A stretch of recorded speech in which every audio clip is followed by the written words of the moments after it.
Take the critics and your fear. There's no easy way to hear. And all the memories you love to bring. With all the things that you hate to scream. So tell me, hollow on the inside. There's no trying to hide from this monster inside me. So if you try to criticize me.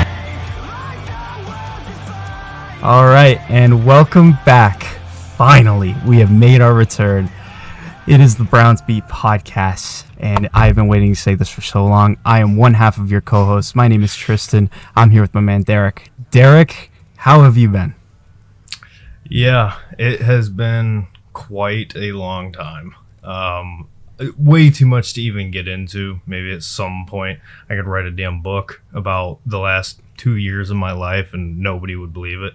But if you can see from the background behind me compared to our last podcast, I'm in a new place yet again. So, you know, me and Tristan found out the hard way when we tried to record the last time that when you have to move 3 times within a short period of time, some stuff gets broken. And, you know, with the help of my good man here, we were able to take care of the problem, and we're back. So, yeah, hopefully everything is fine and we can just get to rolling here, but better late than never, Tristan, I guess. Yeah. I mean, wow. Start of this year, I know, certainly for you with moving, it was pretty tough. School year for me has been brutal. So certainly I'm really happy to get a chance to just talk about something I enjoy, which is Cleveland Browns, which weirdly enough these days, not a lot of great things to talk about, but still, it's the premise that matters, right? So, what we're recording this right after the Week 3 victory versus the Green Bay Packers. So, real quick, since we haven't really done anything for the first couple of weeks, let's kind of do a quick recap of weeks 1 and 2, and then let's get into Week 3 and get into some of our other topics today. So, Derek, week 1, week 2, kind of overall, like broad strokes, like what is your overall takeaway from those first 2 weeks? Well, I mean, simply put, you won game 1, and I've been telling people this. You beat the Cincinnati Bengals, you just didn't beat them on the scoreboard. Which, listen, I don't say that to take anything away from the Bengals and what they did against us week 1. But Tristan, anybody with somewhat of objectivity, I don't even know if that's a word, you know, if you watch that game, you know, like the Browns dominated. And that was on the game film. And then you turn around and you watch the All-22 and you actually, you know, look at things from a bigger picture, or even just rewatch the game film as a whole. It's obvious to tell. I mean, no disrespect to the Bengals, but after that first drive, Tristan, it was all Cleveland Browns all day long. Now, what happens. Schmidt misses his kicks. You know, you had the interceptions from balls that could have been on the ground, incomplete. You know, it was a perfect storm of bullshit, simply. And that's why you lost to the Cincinnati Bengals on the scoreboard week 1. But Tristan, you know, the optimistic side of things is to look at that game and say, hey, week 1, you come out, a lot of positives, right? A lot of reasons to be pissed off, absolutely, but there was a lot of positives. Then you roll into week 2 against the Baltimore Ravens, and, you know, Tristan, one of the things, I'm not going to spend long on it, but one of the things I wanted to talk about, you know, when we were trying to get this thing back up and rolling again, you know, the Browns go into that game against the Baltimore Ravens after the heartbreaking loss, week 1. But also, Tristan, the Ravens, you know, put up a big middle finger to you in this game. And it's done and over with now, and it's, you know, it was what it was. But from the NFL side of things, there's been that debate. And what I'm talking about, for those who don't know, and you think I'm crazy right now, the Ravens celebrated their 30-year anniversary, right? If you have been living under a rock, the original Cleveland Browns were moved by Art Modell to Baltimore. I'm not going to get into it, but the history is a history. Go watch the documentaries. Go look into it. Tristan, the Ravens slapped the Browns fan base in the face with this game. Ravens fans, yeah, we didn't plan it, the NFL did. Well, even if it wasn't the Baltimore organization, you still have treated Browns fans like crap over the years. And to the NFL, they've been pissing on the Browns' grave since we've come back. So either way, it was a bunch of bullshit. So that's the pregame. Going into the actual game, Tristan, I was proud of this team because you held that Baltimore Ravens high-powered offense to a pretty close game mostly through it all, right? Once you get into the third quarter, Baltimore starts slipping away and the Browns can't do anything offensively, and the score looks much worse than what it was, but you were competitive, right? And there was still some positivity in that. Even though the final score sucked, when you look at the game itself, there was positives. So Tristan, leading into this week 3, I had a conversation with my buddy leaving church on Sunday, and he comes out and he tells me, he said, do you think it's a more likely chance the Browns beat the Packers or the Lions? And I laughed. And then I thought about it, and I said, you know what? Honestly, I think it's more likely that the Browns can beat the Packers than the Lions, and obviously we're going to get into it. But, Tristan, the reason why I said that is the bright spots that we saw in week 1 and week 2, despite the end results, they showed themselves. And obviously there's a lot to get into here, but as far as your question, these first 2 weeks heading into this week 3, it's been tough. Like, we don't have to sit here and pretend. It has not been easy. We've already tried to get a kicker gone. We've been fighting about quarterbacks. It's been crazy, and we're 3 weeks into it. But for a team going into the season of no expectations, just let's see what we have, I'm not too upset. And I don't really know how you can be if you're a Cleveland Browns fan. So what do you think, Tristan? Yeah, I kind of want to just echo a lot of the same stuff there. Certainly week 1. Your perception of week 1 is completely determined by what you view this team. If you view this team as a team that's going to challenge to make playoffs or possibly even make playoffs, yeah, you're upset, and rightfully so. If you're somebody who, like me, views this team as like max 6, maybe 7 wins, wow, I set up the 6-7 right there, didn't I? Wow. But you look at that game, you look at who you got contributions from, our rookies who completely fueled that game, which we will touch on a bit later. Additionally, I like you kind of said, Derek, like we did everything we needed to win that game, and the things that could have went wrong to make us lose this game did go wrong. Like, if one of those interceptions doesn't happen, probably win the game, let alone 2 of them, and neither of them were on the quarterback, and I'd argue neither were necessarily on the receiver. Like, it's always just bad luck when the ball hits their hand and pops up in the air. You'd prefer it not to, but that's just bad luck. And there was some discourse about quarterback after that game. There's plenty you can criticize Joe Flacco for. That week 1 performance was not it. I personally, I didn't look at his performance and say, yeah, you really did something wrong here. I just thought it was unlucky. Additionally, the defense was superb, especially in that second half. Mason Graham early on in that game specifically didn't look great. But like him, the rest of the defense got it together, and they were really solid the rest of the way. Week 2, I'm completely with you there. The Ravens having that game, celebrating their 30th anniversary against us, it's just a big spit in the face. It's so disrespectful, which coincidentally is on brand for Baltimore. But you know, the thing is that, like, the thing that really drove the nail into the coffin for me, Derek, was they had Art Modell's son there. They had his son there, and I believe that the Modell family is still minority owners, but, and maybe I'm wrong in assuming this, and if please correct me if I'm wrong in the comments, but I don't know as though Art Modell's son is at a lot of Ravens games, and I think it's really disrespectful that he was there.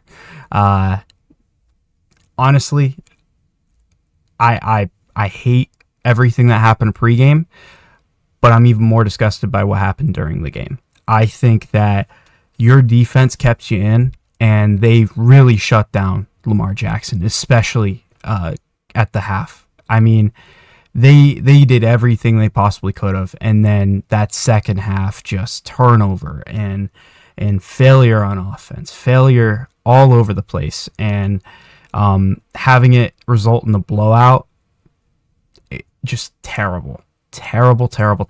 And you know, I know that Flacco got some criticism after that game. I thought it was warranted because he was not great. Additionally, just the frustration from that game. It was more frustrating watching that game than any other Browns game I could remember in a very, very, very long time. Like, not that watching the Browns hasn't been frustrating up to that game, because it definitely was, but that was the tipping point where, man, all that frustration just really boiled over, and it was an overwhelming amount of frustration. And then we get to week 3, which is where we're gonna begin our in-depth recap. So, you know, Derek, you kind of touched on it. Kind of give me your thoughts on week 3. How do you perceive week 3 after the Cleveland Browns came back from down 10-0 and wound up winning the game 13-10? Sorry, real quick, I just want to say, you still have a little bit of static going on. Last time you were talking, it was almost like a whistling, but it's fine now. Okay. It's just the static. So I just wanted to let you know, though. All good. All right. Sorry. No, you're good. But yeah, I think, so it's kind of weird. I think week 1 and week 3 are kind of poetic for what this Browns season is. And, you know, I don't want to say this, but it's the God's honest truth, and I'm not going to lie. And I think as a fan base, we have to understand what this is. It's a rebuild year. I mean, we're not going to the playoffs. And if we are, great. Because guess what? That means Joe Flacco's out, and one of these guys came in and lit it up. That's what that means. But it's not happening. It's not. And, you know, what sucks, Tristan, is, you know, in this week 3 game, what you saw was the same thing you saw week 1. You saw a defensive performance that was elite. I mean, I think personally this is the best defense in the NFL. It's definitely the best defensive line in the NFL. I don't even think that's a debate. You know, and certainly there are other really good ones. I'm not saying there's not, but Tristan, when you watch what they're doing up front, I mean, Jim Schwartz it's just a party every week, and it doesn't really matter. I mean, even in Baltimore, like you said, prior to that second half of that football game, we were teeing off. And there's not a lot of teams that are doing that. But, you know, you look at week 1, great defensive performance. The Browns held the Bengals to, what was it, like 9 total offensive yards in the second half, something crazy. as a Jamar Chase fantasy owner, he did nothing, as he normally does against the Browns. But guess what? You couldn't do what you needed to do to win that game. And like we've said, it's not the blame game as far as who do you want to point the finger at, although there's one obvious, and he made up for it, but you lose that game, and you absolutely should have won it. Now, you look at week 3. It's a game you should have lost. Like, I don't think there's any argument there. The Green Bay Packers are a team that could legitimately make a Super Bowl run. Right? You have no business beating a team like this. And I've heard many people say it, but this, to me, Tristan, felt exactly like that 49ers game. It's a team that comes into your home stadium. You have no business beating them. A bad quarterback situation, and you pull it off. Now, the difference between week 1 and week 3, you had some things go your way. The problem, Tristan, is I don't think... when you look at the rest of the schedule, it's definitely top heavy. It's front heavy. But I am not confident throughout the rest of the season that we're going to have things go our way. So I just want to throw that out there, because I'm not trying to be doom and gloom, but I think that's what this team is. This is a team that's going to kill you defensively. And offensively, we're trying to find anything.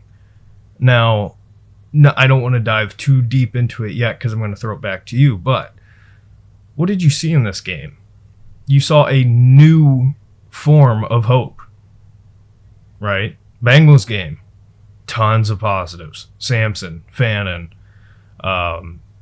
Njoku was doing his thing. Week 2, even some positives. Quinshon didn't play great, but he had some, things that looked positive. And then week 3, okay, we know he's a guy.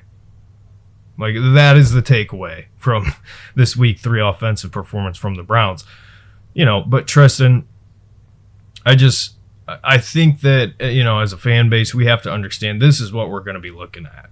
Until we can figure it out offensively, it's going to be frustrating. It's going to be a lot of come to the end kind of games and hope that we can make those kicks. But hey, where we're at now, it's week 3.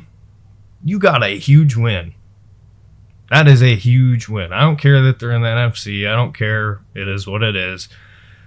That's still a really good football team that you absolutely punked when nobody else has been able to do that against that Packers offense. So, Tristan, I think, for all the negatives you can say for this season and, maybe projecting for future negatives for this year, looking at this game in particular, to me, Tristan, it's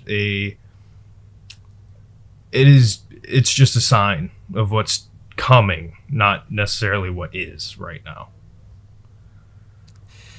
Yeah, I agree. I mean, this game was it was the perfect blend of frustration but pride. It was so weird. So let me get into individual players that I thought stood out. So first things first on the offensive side, because this one will be much shorter. I've gone through pretty much the entire first half of the game, watched every single offensive and defensive snap, broke it down on multiple levels. And what I find on the offensive side, time and time and time again, Quinshon Judkins.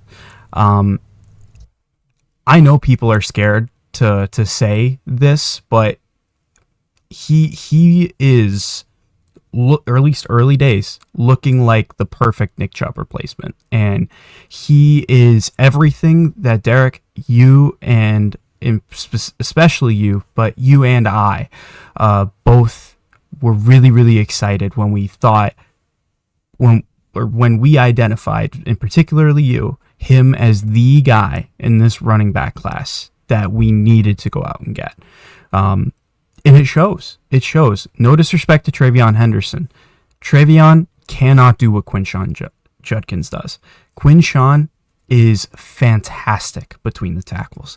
And Kevin Stefanski's run scheme and his run game in general, how he conducts it, you have to be excellent at that. And he is. And he's showing right now that he is, if not at an elite level, really close to it at that.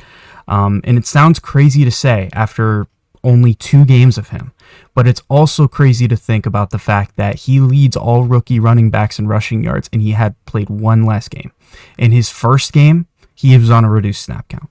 Even though we actually saw a decent amount of him, he was on a reduced snap count. Average over 6 yards per carry. Now, that's heavily weighed by the 30-yard rush that he had at the end of the game, but still. But time and time again in this game, what you see early on especially, he is fantastic when it comes to, he finds a hole, he's through it with speed and power. He's fantastic at, there's one play in particular that the hole was a little bit like jammed. There was a D lineman that had his hand out there. He took a lateral step, like completely lateral, while still moving forward. It was so crazy. I couldn't believe it that he was going forward so fast. He stepped to the side like it was nothing, and he essentially didn't lose anything moving forward. It was that type of power, that type of athleticism as a runner. It's going to lend itself really, really well with this running scheme. In particular, in the run game, the O-line, at least in the first half, did actually look pretty solid. They were creating holes. They were allowing Quinshon a good amount of the time to get to that second level, which, again, another thing with him is, when he gets somebody, when somebody's closing down on him, he invites it. He welcomes it. He loves the physicality, and he always goes forward.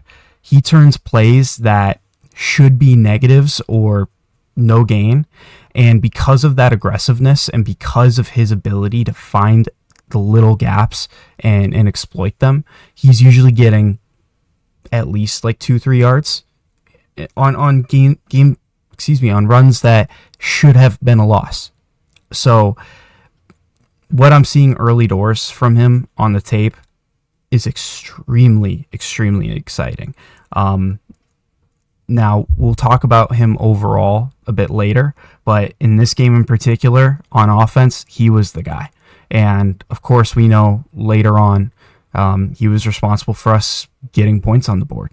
So, in 2 ways. So, really excited about him. The offensive line. Our tackle situation's really dire. Obviously, DeJuan Jones out for the year. As soon as I saw that hit, you pretty much knew it directly on his knee as he planted. Yeah, that's never going to be good. So wish him a speedy recovery. Sucks that it feels like this is always happening with him. He hasn't really had a chance to have an extended run, and that sucks. Now, let's see. On the offensive side of the ball, I think that's all I want to touch on for now. Outside, I will say, Tillman early on had a route where he sold a crosser perfectly, cut it back out, and he created like a few yards of separation. It was a really good route. And he made a play. I think it ended up extending our drive, getting a first down. So really, really positive from him. I think that in the minimal opportunities that we've had in this past game, he, for the most part, has actually been a decent bright spot. He gets a lot of criticism for drops, but I think his performances have been solid. So I'll leave it at that for now. I will turn it over to you, Derek. What are your thoughts on the offense in week 3? Yeah, well, it's tough to really have a whole lot of takeaways from an offense that didn't put up a whole lot of points. But, listen, Green Bay's got a good defense too. And that's why going into the game, I kind of back to what I was saying earlier with the whole, which game would we have a better chance of winning in? That's why I thought Green Bay, because, if you can turn it into a defensive slugfest, yeah, you can win those games. But you kind of knew what this was going to be offensively. And, I mean, let's just call it what it is. It was a shit show through the air. It was nothing as far as any sort of consistency. Judkins, game 2 of his NFL career, to really be as big of a presence as he is, like, that phrase that gets said every draft year, like, most NFL ready player, right? We have these conversations about quarterbacks, but at the running back position, Quinshon Judkins is like the most NFL ready running back. Like, him, Amari, and Hampton. I know Gentry's kind of struggled a little bit early on, and people are trying to write him off. But, in terms of just immediate impact, the way this offense is set up, Tristan, is for the threat of the run game being the number one thing. And, when you watch week 1, the thing that got me excited was there was motion every single play, pre-snap motion, and it stretched over into the Baltimore game as well. The only problem is, in the Baltimore game, for some reason, we thought throwing behind the line of scrimmage 80 times was the fucking answer. I don't understand. I really don't. And then you look at, this Green Bay game, and Tristan, I thought it was a lot of the same. I thought there was a lot of Kevin trying to get the ball out in space and let his playmakers do something. The only problem is you've got an 80-year-old man trying to, move quick, and it's just not happening. So, my number 1 and number 2 takeaways are Quinshon Judkins is the vocal point of the offense now, as he should be, and it's just going to be, where do these pieces fall into place, as far as everything else. My number 2, said it a billion times, and I'm going to keep saying it this whole year probably. Harold Fannin is a stud. He is a dude. I mean, when you have a guy who's a tight end coming out of Bowling Green State University, love BGSU, love that we got a guy from BGSU. And for those of you who don't know, there are ties to the Cleveland Browns from Bowling Green. Go look it up. Get some history. Love the fact that we got a local guy who's coming in and playing as well as he is. But it's not just, hey, we got a local guy, this is cool. Harold Fannin, Tristan, within the next 2 years, I think is going to be a top 5 tight end. And I don't think that's a hot take. I mean, he is balling.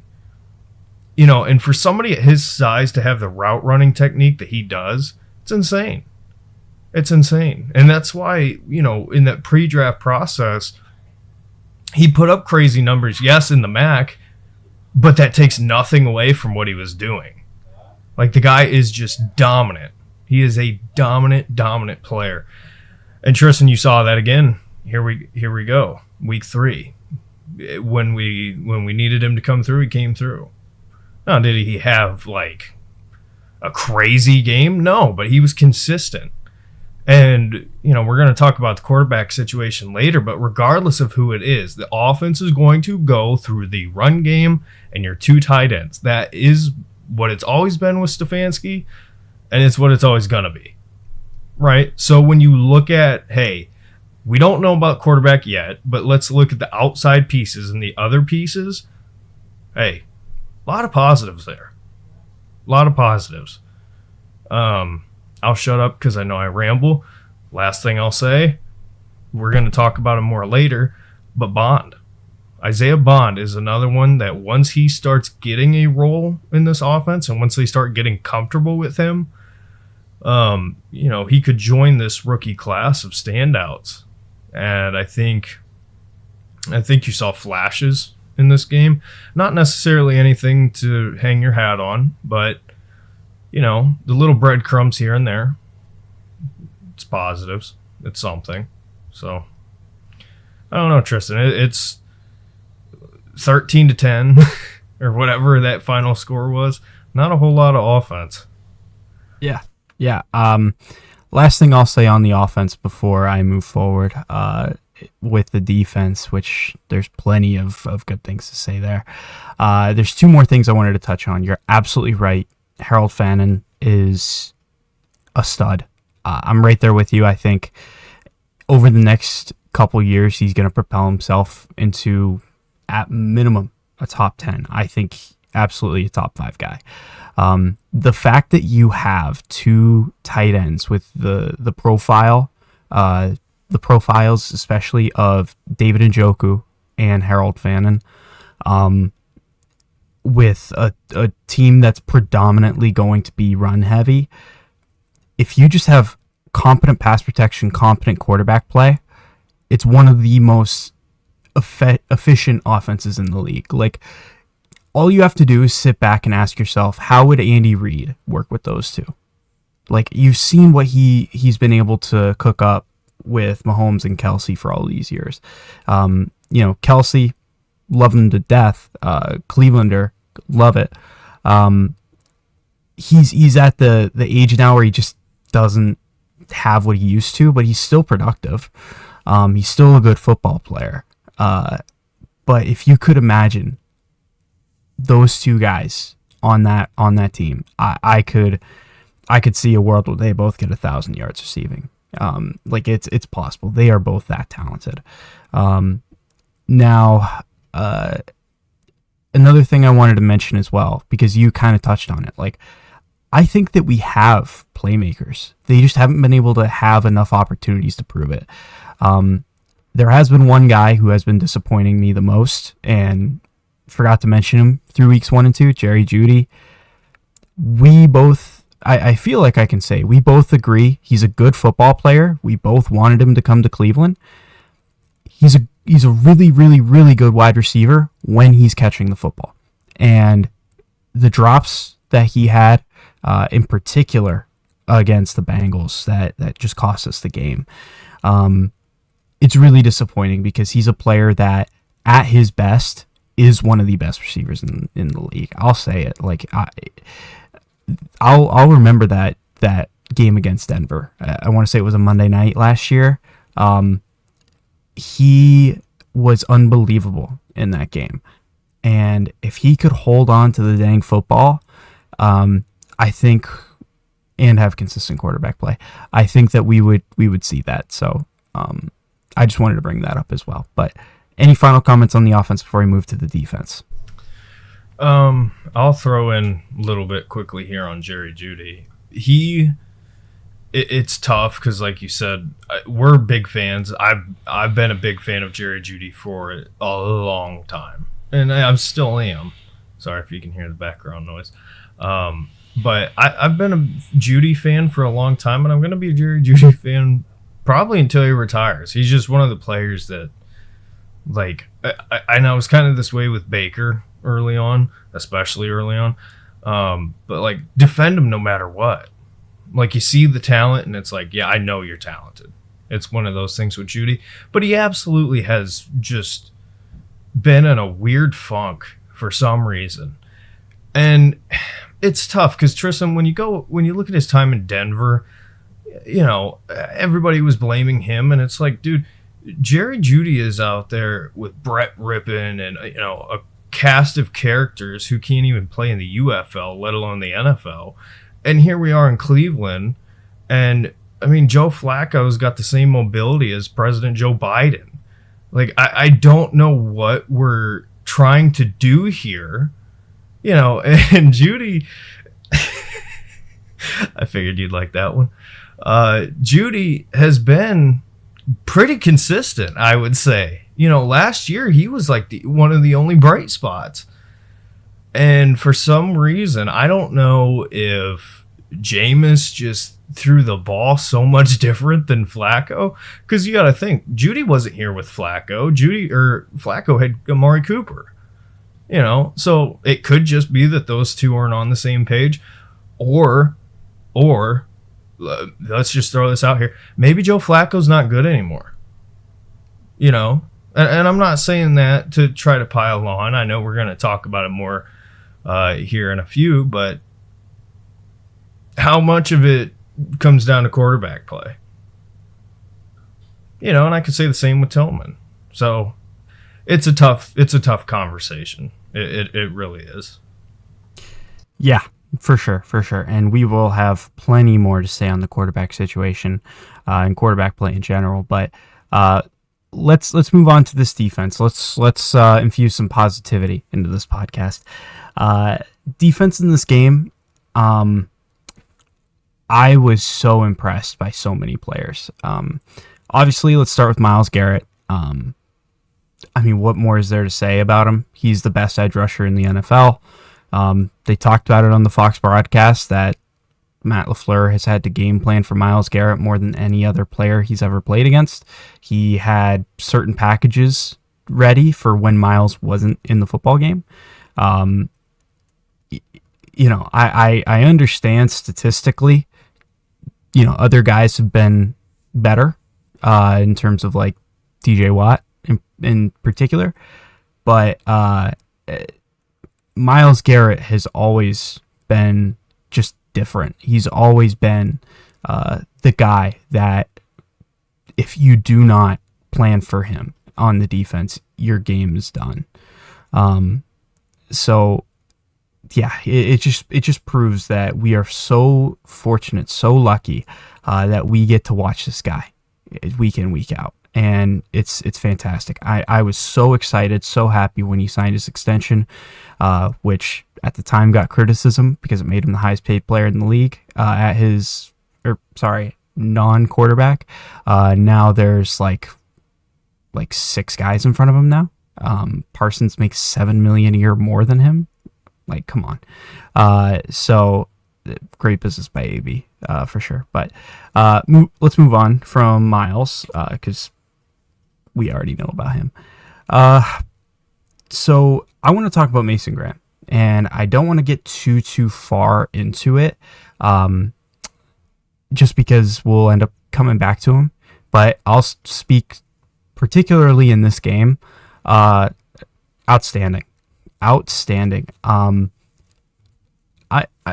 through most of the first half of watching this film, every single snap. Mason Graham has ruined as many plays, if not more, by the point that I'm at in my film, than Myles Garrett. He was tremendous. Especially in pass rush scenarios, but he did have one against the run that was unbelievable, where just the quickness, the power, the lateral movement, like, man, you can see why we picked him. And I think he is the epitome of the perfect Jim Schwartz defensive tackle. Him and Malik Collins have been fantastic additions. Malik Collins, in particular, on the film, he stands out. He's very physical, very powerful, very quick. I did not expect him to be as good as he is. And I at the time, I really questioned letting go of Dalvin, just because he was our best run defender. And I was so concerned. So far, through 3 games, you are validated through that. Even though we haven't always been perfect against the run, we've certainly been good enough, and we've been so lethal in pass scenarios where it's made up for it. If not, we've benefited from it. So I'll also move on. Let's talk about another rookie while we're here, Carson Schwesinger. Instinctually, probably one of the best linebackers I've ever watched. His instincts are unbelievable. You hear a lot of people kind of talking about him as like an under the radar type of defensive player of the year candidate. You have all these reports coming out in camp like he's going to be unbelievable.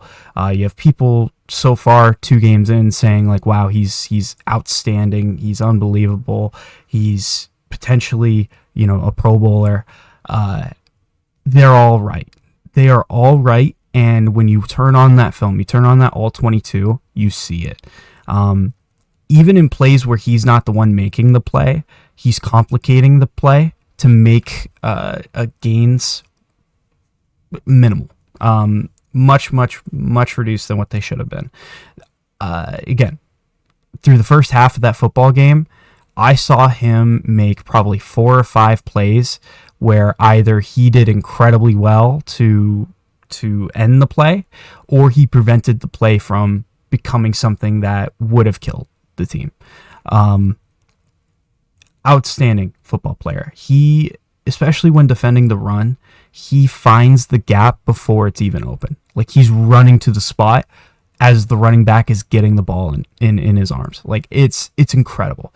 I was laughing while watching his tape because it's so enjoyable to watch that guy play football. Man, and I love linebackers. And if JOK gets healthy next year, oh my goodness, Derek, I will not be able to contain myself. I will be much more annoying than I am already about these linebackers.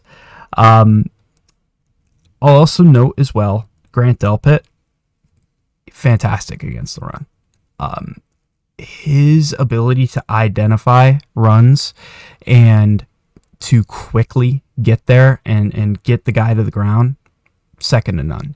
He's somebody that doesn't get a lot of conversation around him, but he's a really, really, really solid player, really under the radar.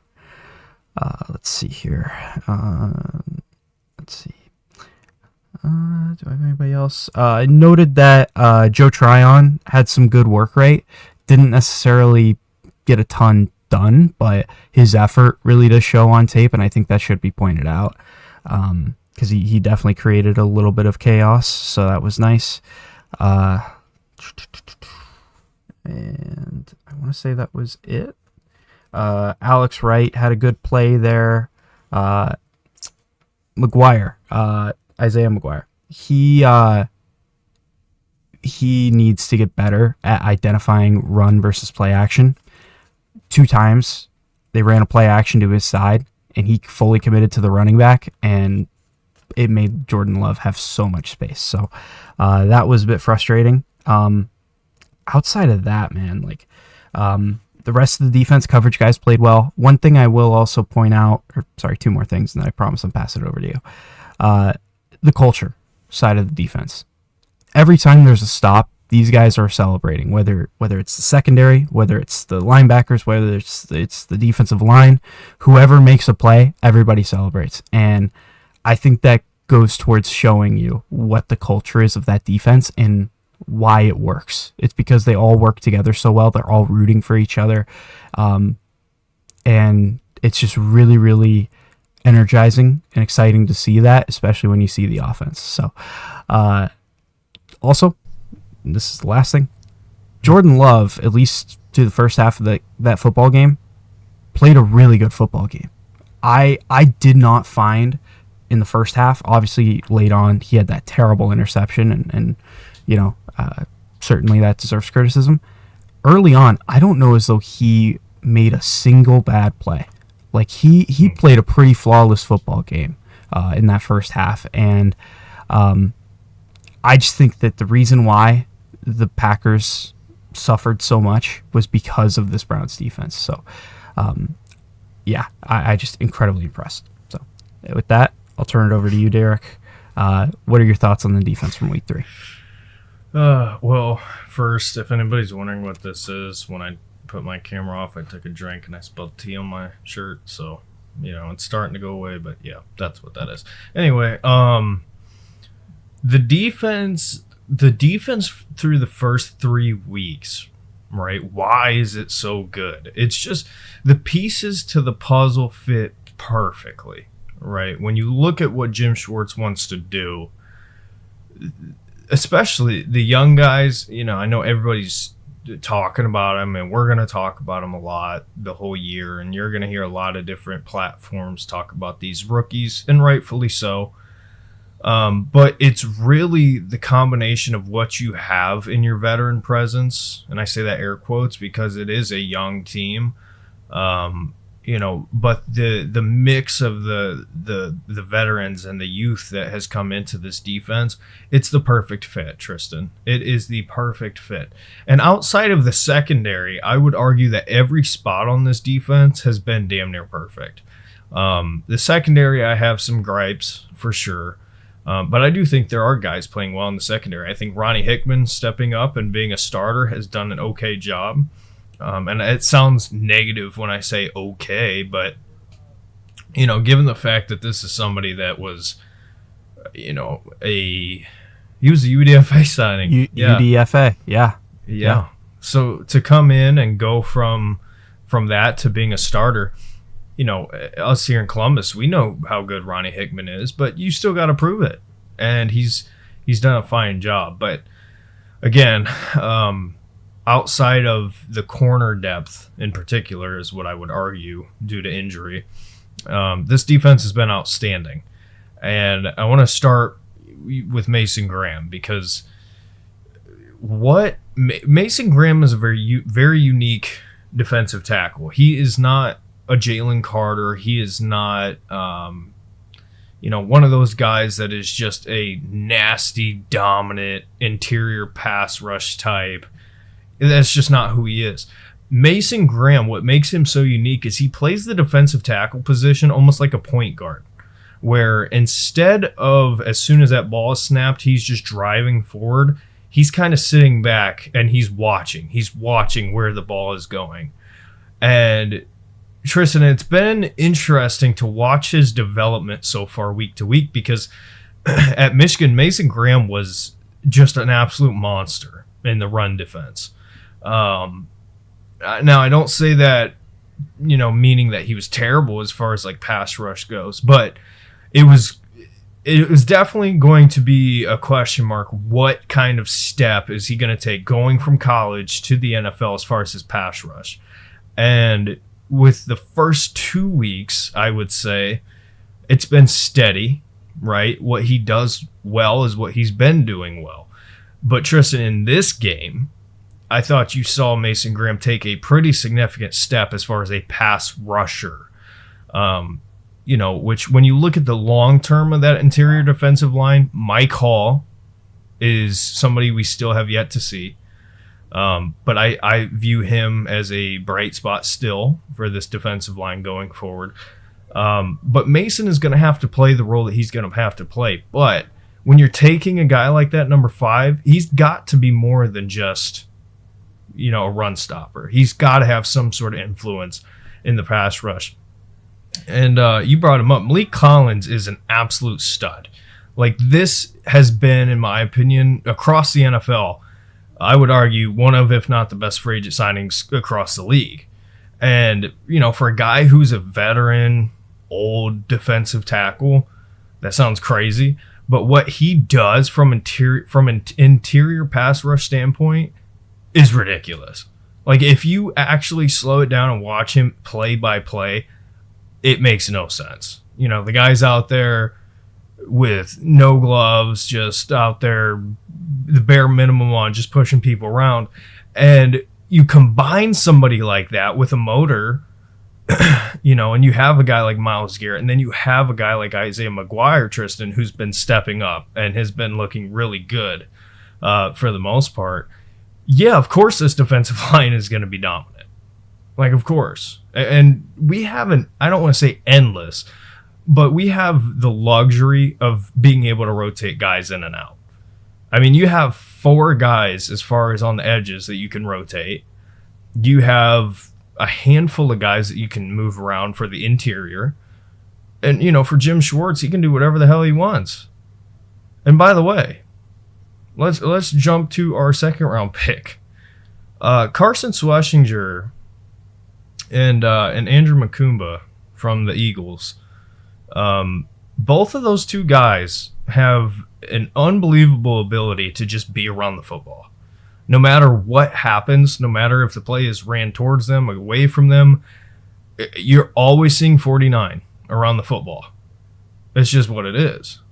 And, Tristan, in this game against the Packers, the one thing that you saw from him that we've seen it so far, but not to this level. His just the ability to pursue the football. Right? There was a couple of times in that game where the Packers were just kind of, I don't know, like Jordan Love just trying to buy time. And who's there? 49 every single time. You can't really put a value on a guy like that because he can help you in every single way. And, you know, a lot of people are going to spend a lot of time talking about Carson Schwesinger, but Tristan, we talked about it last week, me and you personally, but as far as publicly, I want everybody to know Devin Bush is that dude. I know he is considered a bust, highly drafted to the Pittsburgh Steelers. They traded up to get him, dealt with a lot of injuries, and his career has been nothing as far as what it was projected to be. But in this defense, he is balling. He is balling. And you're starting to see some of the things that made him a first-round draft pick and a high first-round draft pick. Dude is a mauler. He is a mauler. And the Browns, the one thing that he can do in this defense is he can kind of play his best version of himself. He can just do what he does best because he doesn't have to be anything other than that because everybody around him is better. And that's not a negative. You know, it's the same thing with Jerome Baker. You know, when you have that sort of veteran presence at a position like that, your job is not to be, you know, the playmaker. Your job is to be the brains. And, you know, you've seen Devin Bush play an incredible role. And you know, when the Browns re-signed him, it was just kind of like, okay, like a guy who was here last year, an easy 1-year deal. But he has legitimately stepped up and he's playing a big time role. And, you know, we talk about, okay, well, for the future, if JOK can come back, him and Carson are going to be a hell of a duo. But listen, I wouldn't be opposed to if it keeps going how it's gone so far. Tristan, Devin Bush is one of these guys I'm looking at and saying, a 3-year deal, you know, something, just a short term like stopgap. Because what he's doing right now, it's worth it. It's worth it. Trying to think, who else did you say? Outside of the ones we already talked about. See. Talked about Joe Tryon's work ethic. Obviously, Delpit, Tryon, Miles. Mentioned Alex Wright. Those were kind of the guys that I brought up. So. Yeah. All right. Well, last thing I'll say, I'll just say it real quick. I mean, it's an obvious, but if there's any debate on who the best defensive player in the NFL is, I don't even think it's an argument. Yeah, and I don't say that to try to sound biased or anything, but I don't understand how you can turn on the tape and watch what Myles Garrett does on a weekly basis and not see him as the best. Yeah. I know Steelers fans, hey, I get it. Support your dude, but like at this point, Tristan, how many years? His first season, right? 0-16. Myles Garrett wasn't a part of a single win his rookie year, but he was dominant from day one. His first play in the NFL was a sack. Like his whole career, he's been dominant. We just haven't helped him. We've had little to nothing around him, and this is the first year. This year and last year, I would argue, is like the first real help that we've given him. And look at what he's doing. And even when he is getting triple teamed, look at what everybody else is doing. Yeah. Like, go figure, dude. Of course. Yeah, absolutely. I mean, going back to that year where we did make it with Flacco, you know, essentially from the time that Jim Schwartz got here. I mean, Jim Schwartz has found a way to get the absolute best out of Myles Garrett. And, you know, I think right now, at least what we're seeing from the edge opposite of Myles, I think it's been the best production that we've had And we don't have the big name there that we had before. Like, we had Jadeveon Clowney, we had Zadarius Smith, and those guys were good, don't get me wrong. But Alex Wright, Isaiah McGuire, and Joe Tryon less so, but those first two especially.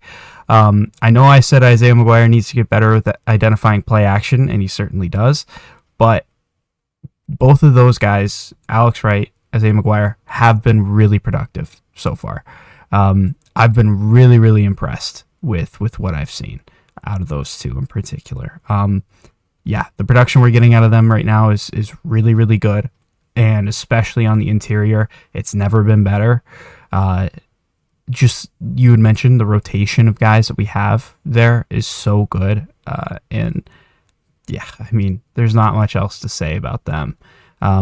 Didn't get a chance to bring up Ronnie Hickman. He absolutely has been really solid.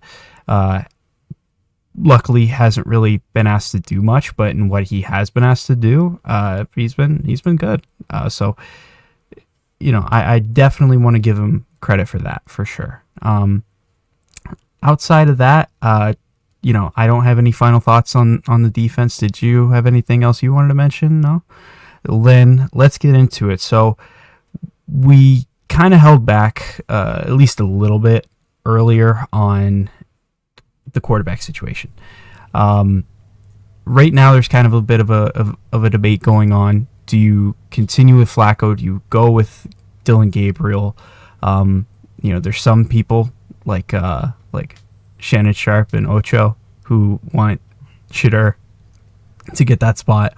But there's this dialogue going on right now. Who would you go with moving forward?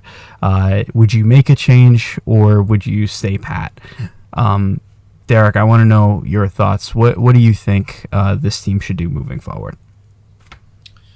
Well, at this point where we're at, and I wouldn't say this week 1, but here we are week 3, and we've gotten 3 weeks of, things to look at and evaluate.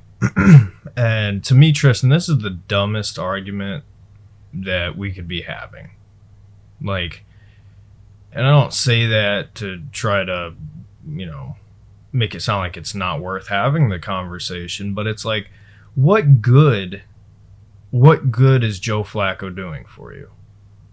That's a question we have to really look at and evaluate. Now, I would say after week 1, I felt great about Joe Flacco, because what he was doing is he wasn't doing anything special. He wasn't great, but the idea of coming in and running the offense and just the timing and the rhythm of it and those sort of things. And again, like I said, emotion on every single play. And, Joe week 1, it was fine. But week 2, man, it was bad. It wasn't just bad. It was really bad. That pick he threw, if a rookie quarterback threw that, it would still not be excusable, let alone Joe Flacco. And it's like, okay, they pulled him. Dylan comes in for a drive or whatever and, go downfield, score a touchdown. And I'm not saying that your takeaway from that should be, Dylan Gabriel should be starting, but you should start asking yourself the question, okay, at what point does this become redundant, tracking, Joe Flacco out there to play quarterback for you? At what point are we past that line? And it's interesting, Tristan, because we're coming off of a huge upset. This is a massive victory for the Cleveland Browns. Nobody thought it was going to happen, and you did it. You pull off the win against the Packers. And, for some reason, a lot of people think that because you got a win on the scoreboard, that means the quarterback conversation should be tabled. I would almost argue we should have it even more. Because the more, week by week by week, we're losing opportunity to see what we have. And again, I want to be optimistic. I want to win football games. Like, that is the ultimate goal. I don't want to sit here and tank and, lose every week just so we can get a draft pick for somebody you don't know if they're going to be good or not. I want to win football games. But what I want the most out of the season, Tristan, is I want to leave this year and say yes or no, one of these two quarterbacks is or is not something. And I'm not saying you're even going to get the answer to that. Like, there are plenty of quarterbacks that it takes years for them to become anything in the NFL. But what you cannot have, and we can have this debate if you want, but what you cannot have is you can't have one of Dylan Gabriel or Shedeur Sanders leave this team and become a great quarterback. Like, if you have one of these two guys in this building and you fail to recognize talent while you have it, and they go elsewhere and they become a really good starting quarterback, to me, that is just a failure of the process. And Joe, for what he was brought in to do, is to be that bridge guy, right? Be good enough that we can run the offense until we feel it's okay to make the switch. The problem we have, Tristan, is you have the best defense in the National Football League. And you have a lot of guys on this team that you owe it to them to put the best chance of winning on the football field. And I don't really care if you're part of the camp that thinks it's Shedeur, or if you're part of the camp that thinks it's Dylan, or if you're a part of the camp that thinks it's Bailey Zappi for some reason. I'm sure there's some of those people out there. Maybe. I don't know. But you saying that just made me think of Stavi. I don't know if you saw the clip about Lamar Jackson versus Joe Burrow. First off, do you know who Stavi is? Oh, great comedian. Hilarious. He's a big Baltimore Ravens fan. But his bit was like, oh, we got this running back at quarterback, and, Joe Flacco, I don't know what it is. There was something I could trust. Oh, yes, I've seen that. Yeah. Yes, I have. Yeah. That just made me think of that. Yeah. Bailey's happy. There's just something about him, Yeah, exactly. Well, I need to see him. No. But the difference is, and I don't really care, like, people want to say, oh, it's a 5th round pick, it's a 3rd round pick. That's great. They're in the building. You have a season to make a decision. And Tristan, I think there's very little likelihood that the Cleveland Browns don't pick a quarterback in the 1st round next year. I think that is probably 90% chance, I would say. But at the very least, even if it's to determine if one of these guys can be a good backup, get them out there. I mean, this is the same organization that threw Brandon Whedon out there, Johnny Manziel out there, Deshaun Kaiser out there. There's an endless amount of these quarterbacks that we've had that we just, for some reason, we're like, oh, well, good luck. And we see what they can do. And obviously, those are horribly ran franchises. That is why we have sucked for so long. But the difference between that time and the difference between now is now we actually have a plan B. Your plan B is 2 first-round draft picks and a quarterback class that many believe to be good. Obviously, we're going to have these conversations. But you have to figure out what you have. And if they like Dylan Gabriel better, clearly. And, rightfully so, maybe. I don't see the practices every day. I don't know. But if they feel Dylan Gabriel is good enough to be their backup quarterback, what does backup quarterback mean? It means you're ready to step in if the starter cannot. So if Dylan Gabriel's the backup, he better damn sure be ready. So what are we doing? What are we waiting on? And it's just, to me, Tristan, it's the dumbest conversation ever. And last thing I'll say, really, really quick. I understand that number 12 is a polarizing figure. And I understand that there are a lot of people that love him and there are a lot of people that hate him. What I will say is I do not care if you love him or hate him. He is on the team. He is a rookie prospect with whatever negatives you want to say, that he has some positives. And Tristan, my argument would be, I think if we leave this season without seeing both of these guys at some point start games for the Cleveland Browns this year, it's a waste of a year. Unless you're in the playoffs. If you're in the playoffs, hey, great job. Hell of a job. Don't know how you did it. But that ain't going to happen. Yeah. I for the most part, I completely agree with you. The biggest issue with Flacco is he's just moving a bit too slow. This offense, it's a timing offense. And before we had started recording, I mentioned one play in particular. It was fairly early in the game. It was our second drive. He found Isaiah Bond on a crosser, and great play, great catch by Isaiah Bond, by the way. If he had been a little bit quicker to his read, if he would have gotten Bond, not having to essentially jump backwards because the window was huge. There was a lot of space, and Bond was there.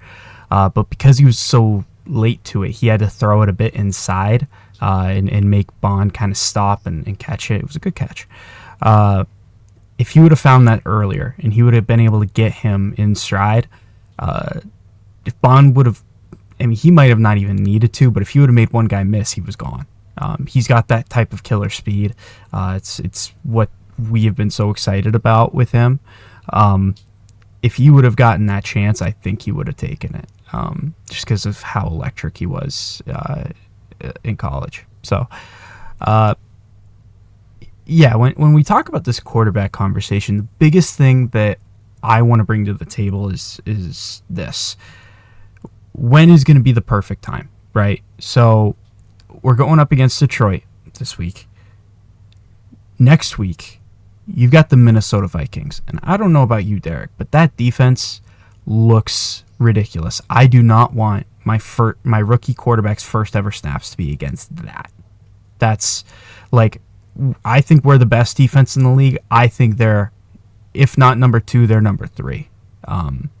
They look incredible. And then the week after that, you got the Pittsburgh Steelers.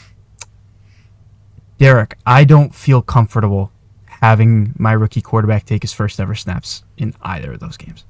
So I was going to say, I think that I would feel more comfortable against the Steelers having that, but even then, that just doesn't sit right with me. But go ahead. No, I just want to throw in real fast because I feel like this is valuable information here. We have this narrative that has been drilled into us over the years that the Pittsburgh Steelers are just the most dominant defense, nasty, and they have been. That is truthful. But I will tell you, a guy I work with, shout out to you, Cam. He'll probably be very happy about this. Steelers fan texted me after their game against the Jets. And his words were, and I quote, "This is not the steel curtain, this is the steel napkin." And Tristan, so far, the Pittsburgh Steelers defensively do not scare me. Maybe it's just me, but they do not scare me. So I agree with you. And, in principle, yeah, putting your rookie quarterback out there against Steelers, not great. But I will say, in terms of Vikings versus Steelers, I would absolutely throw either one of those guys out there against the Steelers before the Vikings, personally. Yeah, 100%. And so for me, like that's like the latest. If Flacco keeps up with his performances, that's the absolute latest you can go without switching. So the other thing for me is this. So you owe it to your defense. You have to try. You have to, because this defense already has given you so much positive that if there's even a chance that there's a guy in that quarterback room who's capable of making this offense even just middle of the pack, this is a team that can get to the playoffs. I'm convinced, because that defense is so special that it won't take a ton to get there. We said it during that first time Flacco was here. If we can get to 20 points, we've got the game. We've got it. And that's never been more true than now. If you can protect the ball and you can get 20 points, hell, I'd even argue like 18, like 15 to 18 points, then you can win the football game, because that's just how good this defense is. The other point of this as well, and before I mention this as well, I came up with this analogy that I think is perfect. So for those of you who don't know, so Paul DiBattista, I believe he's our chief strategy officer. I think that's his title. He got his start in sports with the Oakland Athletics. The movie Moneyball, there is no such thing as Peter Brand.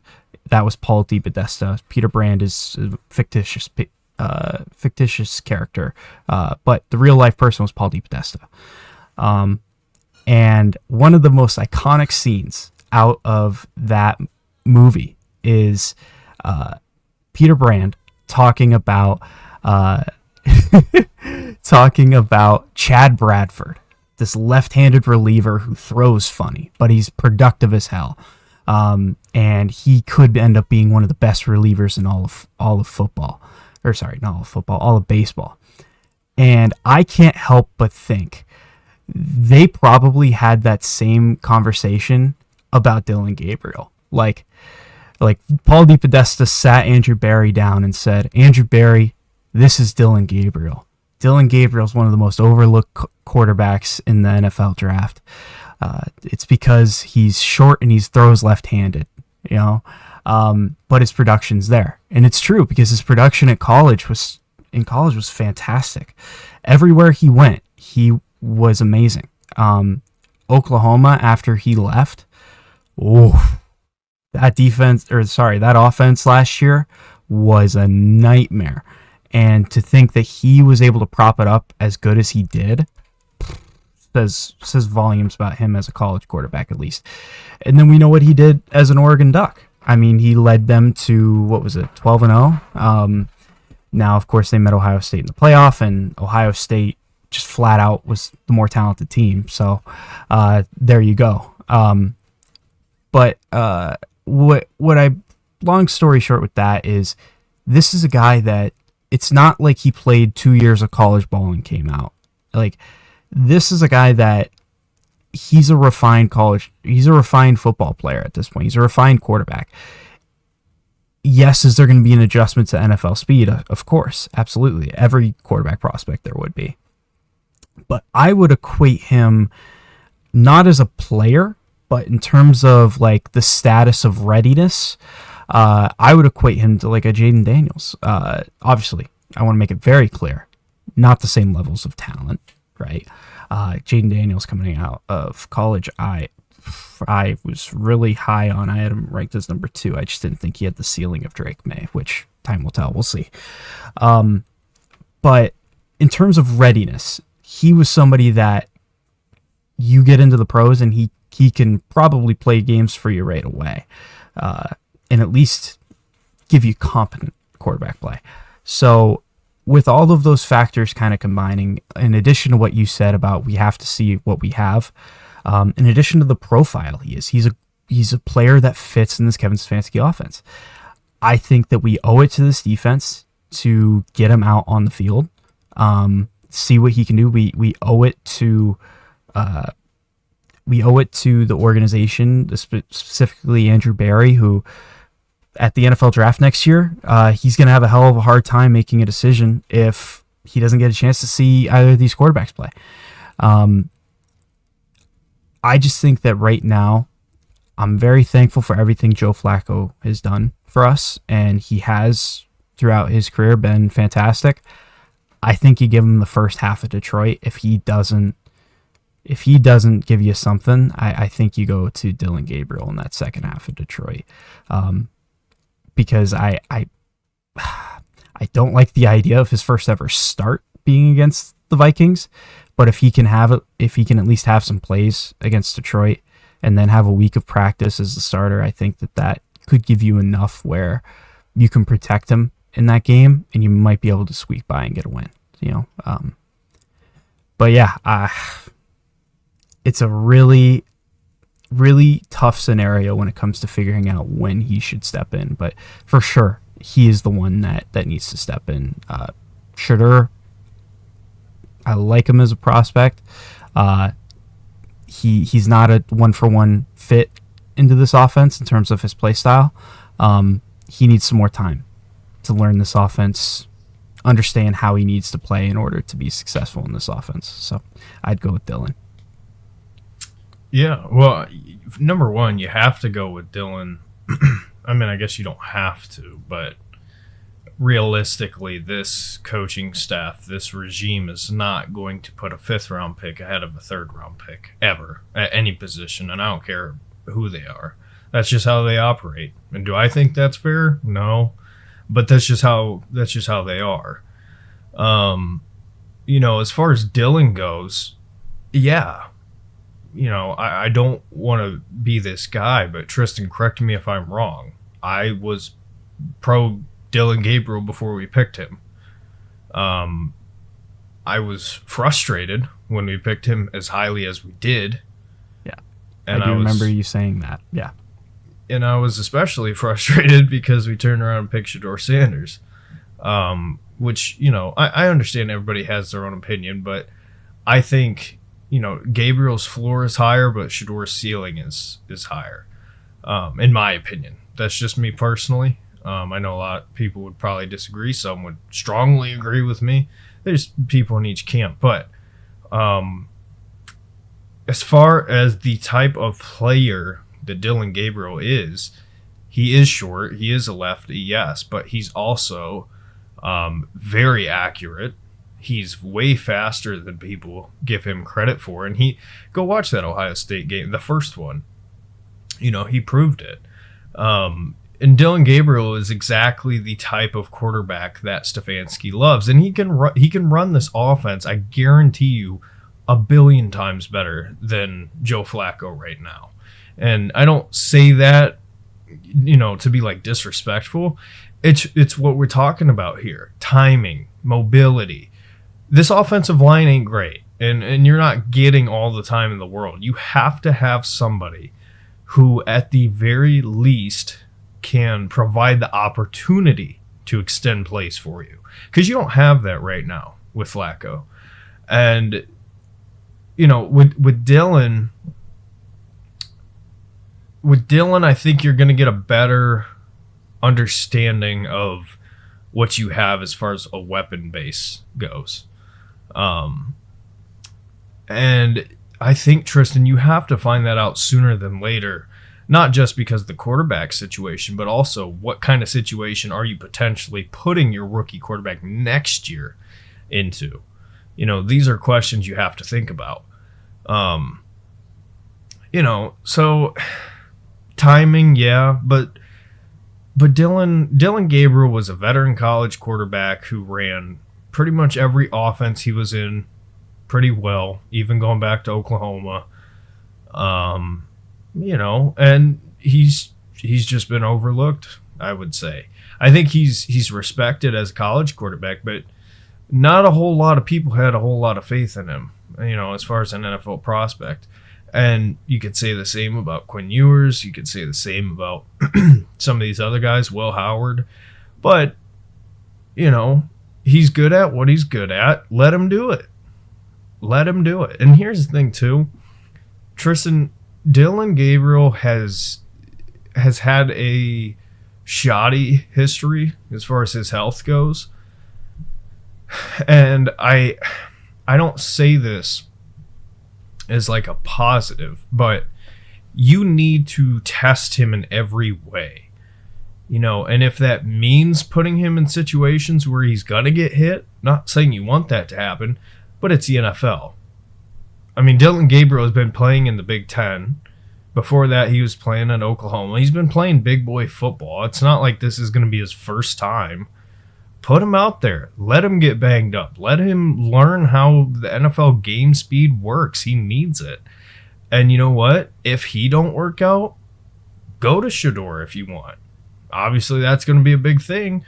But there's nothing stopping you from going back to Joe Flacco. Like, we're talking about a 3rd-round pick and a 5th-round pick. If they don't work, they don't work. Obviously, morale would be not great. But if you're in a situation where Dylan Gabriel goes out there and throws 3 picks and Shedeur Sanders goes out there and gets sacked 80 times and throws 2 picks, nobody's saying you can't go back to Flacco. Neither one of these guys are promised shit.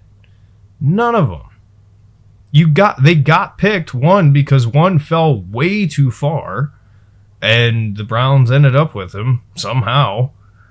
And the other one, he was going to be a later pick anyway and they just liked him. It's not like we're talking about, hey, we took Dylan Gabriel number 2 or Shedeur Sanders number 2. Like, I don't understand the philosophy right now. And, you know, maybe in the building it's different, but at least from the outside looking in, it just seems like they are very hesitant to pull that trigger. And what I would argue is I think what they're afraid of is actually what would happen if you keep Joe Flacco in there. I think they're afraid of losing the locker room. I think they're afraid of the veterans of this team essentially mailing it in. But to me, Tristan, what are the veterans of this team going to care about if Joe Flacco's going out there and completing 40% of his passes for 130 yards and throwing a touchdown to 2 interceptions? What's it matter? You know, so I'll leave it there. Yeah. I think you summarized it pretty well. I again, and you kind of touched on it too. Like, I'll give Joe some slack. The offensive line is just, in particular, the tackles. It's not in a good spot. I think that the only way that you could potentially get competent tackle play moving forward is having Cornelius Lucas at left and having Jack Conklin at right. And we both know injury history with Jack Conklin. You can't really rely on him to be healthy at right tackle. KT Leviston, bless his soul, I'm sure he's a good guy. When he came in for DeWand, it showed. He had a couple issues. Now, I'll give him the benefit of the doubt. He joined the team pretty late. So maybe there's something there. I just know that, I didn't want to highlight it necessarily in the offense because I didn't really know if people would care. But he did not look good when he came in. But hopefully he can develop a little bit, figure out how he needs to play, and hopefully it'll work. But we need competent tackle play. And so I'll give Joe the benefit of the doubt there. I will also say, I think with Gabriel, you had mentioned it, with the increased mobility, gives you the option to open it up a bit more and do some stuff that helps the offensive line. More play action boots, more like quarterback like keepers running towards this. I mean, kind of like a play action boot, but having that element will help this line, in my opinion at least, tremendously. As long as if Dylan Gabriel stays in his pocket and only leaves when it's collapsed, I think he's fine. If he's trying to make a play when the pocket's there, he's not stepping up, that's an issue. But he's never really been that guy in college. He doesn't necessarily abandon his pocket. He's somebody that does step up in the pocket, and if there's a gap to run, he takes it. So, I think that I can't guarantee that the quarterback play will get a lot better, but I can almost guarantee that having him in there, having the ability to move a bit more, that does help the offensive line, and in turn, I I feel like it would improve the quarterback play. Yeah. And one thing I wanted to throw in, the RPO side of things. Yeah. When you look at the weapons that this offense has, you added a real dude at the running back position, which, by the way, just getting down to the mobility aspect of Dillon Gabriel or even Shedeur Sanders, both of those guys versus what you're getting from Flacco right now, given the threat you now have with Judkins, if you add any sort of threat from the quarterback position, it's going to help out that offensive line so much more. And, we're kind of in a makeshift situation because, yet again, this offensive line, which a flash before our eyes got old really quick, we're trying to figure it out right now. We're trying to run this weird system of a 10 to 15 yard box almost as far as a pass game, and it's not really working. It's not really working right now at all. And again, Dillon has the legs, he has the accuracy, he has, I would argue, pretty good pocket presence as far as mobility inside of the pocket.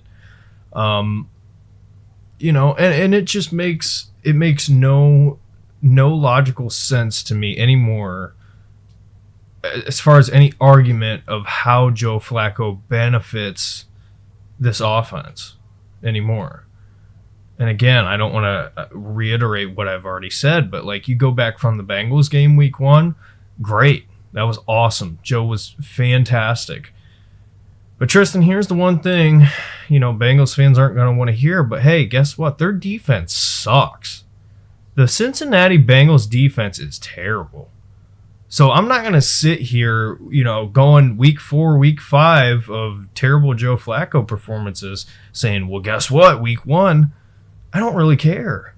Like, I can't look at that. And by the way, you lost anyway. So who cares? But at some point, you have to do what's best for the team. And I think what's best for the team as far as trying to win is no longer Joe Flacco. And the best for the team as far as planning for the future is not Joe Flacco. And he knows. He said it. They asked him at his locker, before the season started, as far as something about how many games do you think you're going to play? And he kind of answered it. But he said, we all know what this is. He knows he's going to get benched. He knows he's not the future. It's not like you're going to hurt his feelings. Joe Flacco is going to be remembered for that magic run we had with him, and it was awesome. But he's not your guy. He's a Baltimore Raven. This idea that he is going to get a statue outside of Cleveland, what are we doing? We don't owe him anything. That's my point. Thankful for him. Grateful. Yeah. But we don't owe him. It's not prime Big Ben. You know what I mean? That's not what we're dealing with here. Yeah, I agree. And something else to mention, Dillon Gabriel, his arm strength is really underrated. He really can sling it. I don't think it's as strong as Joe Flacco's. And so when you talk about what are the risks rewards, like what does Joe Flacco give you? Well, traditionally, at least the last time he was here in this offense, what he gave you was a deep passing threat that was killer, and it helped with opening some stuff up in the run game, which that running game at that time was dreadful. Particularly the deep passing game. But it's clear that this coaching staff, Kevin Stefanski, play calling wise, doesn't trust him to hit the deep balls anymore, because every time he's thrown one, it's been a pick. If you can't get that out of Flacco, if you can't get that deep passing threat out of Flacco, then at that point there is no rewards of Joe Flacco over the other guys. So, I'm with you. I'm with you there. We have to give it a chance. We have to. And I would say I'd say if Flacco is not looking good first half against Detroit, I think that presents a great opportunity second half for Dylan Gabriel to step in. Yeah, I just badly want to see something different. So. All right. Well, any other kind of comments on Flacco and Gabriel, or do you want to kind of move on to our next topic? I'm done on that. The only thing I'll say is I know it's going to tie into our next topic, so maybe this is a good transition, I guess. But I don't think that putting Dylan Gabriel, like you said, if Flacco goes out there and, again, short leash, whatever happens, you pull him. I don't think the Lions' defense is necessarily like, they're great, don't get me wrong, they're really good, but they're not the Eagles' defense. They're not Broncos' defense. They're good, but I'm not afraid necessarily of them, if that makes sense. Now, I know Dan Campbell is going to get uber aggressive if you throw a rookie quarterback out there. But, as far as this whole when debate, it's not necessarily when, it's how. How are you going to get him out there? And it's going to have to come, God forbid, we don't want an injury. So it's going to have to come from the coaching staff, which, by the way, I'm going to regret even saying this, but, when Deshaun got hurt last year, he never should have got hurt. He should have been pulled. He was playing horribly. And it got to the point that injury is what ultimately, sidelined him for the season. And I know there are people out there who'd be happy and that's why I don't even want to bring it up. But we can't have that happen this year. I don't want Joe Flacco to go out there and tear an Achilles at 40-something years old, because the Browns refuse to pull him when he doesn't need to be playing. So I guess that's the last thing I'll just throw in there. But anyway, it's Detroit Hate Week for the Guards and for the Cleveland Browns. So Cleveland's better than Detroit. That's just what it comes down to. It's always been that way, and it always will be. So, oh God, there you go. Yeah. So before we do get into Detroit, we had wanted to kind of incorporate a rookie recap. Just kind of going through so far this year, how have the rookies done? We're going to start on the offensive side of the ball. We'll start with our first pick, Quinshon Judkins. Obviously, we talked about him a lot in the Week 3 game. I thought against the Ravens, he had a solid outing. Wasn't looking too great, but I think that was more so on the offensive line.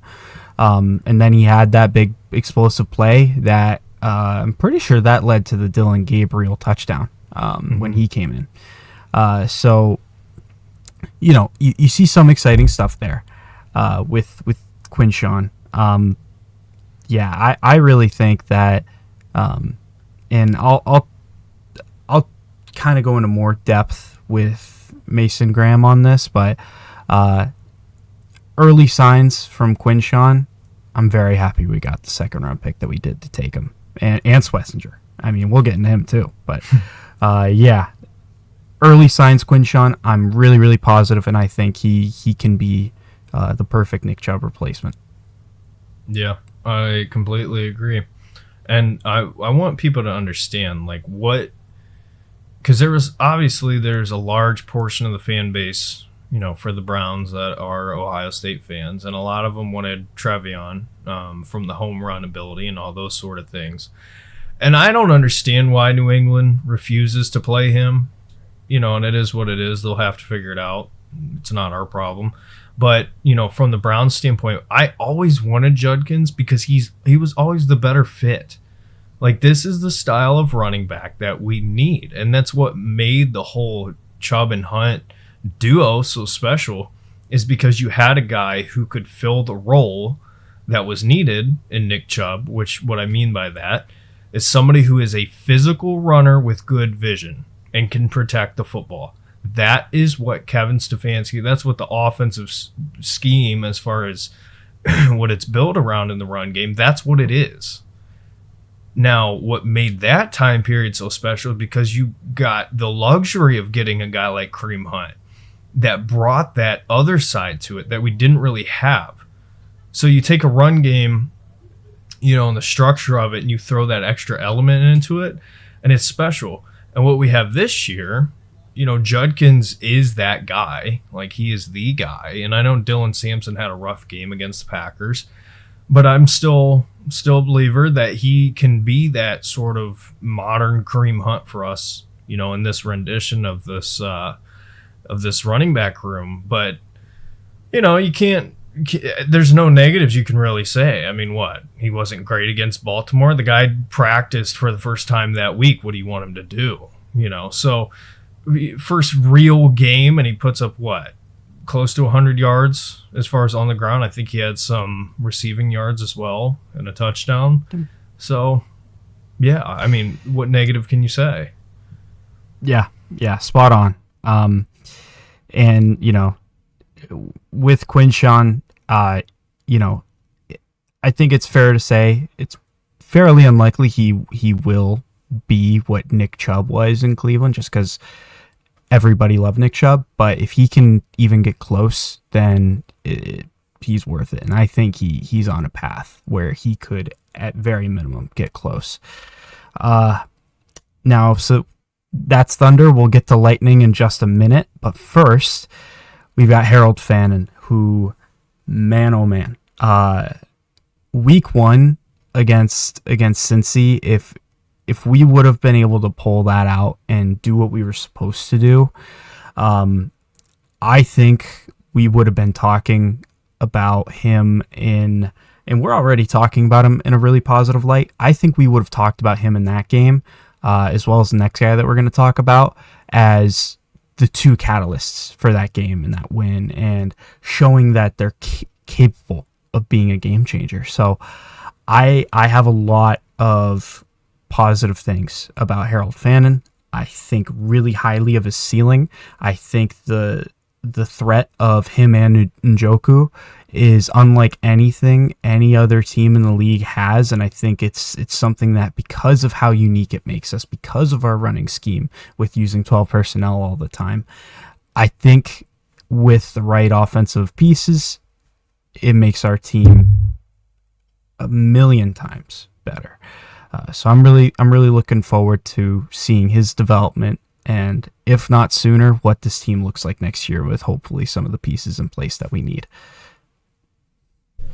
Yeah, I won't add a whole lot because I've already talked quite a bit about Harold Fannin, but just kind of reiterating what I've said, like, his ability as a receiving threat from the tight end position is, man, when you have a guy that has been as reliable as he's been. Like, when Njoku first came in, Njoku had, he had issues dropping the ball, and then for a period of time he couldn't block anybody to save his life.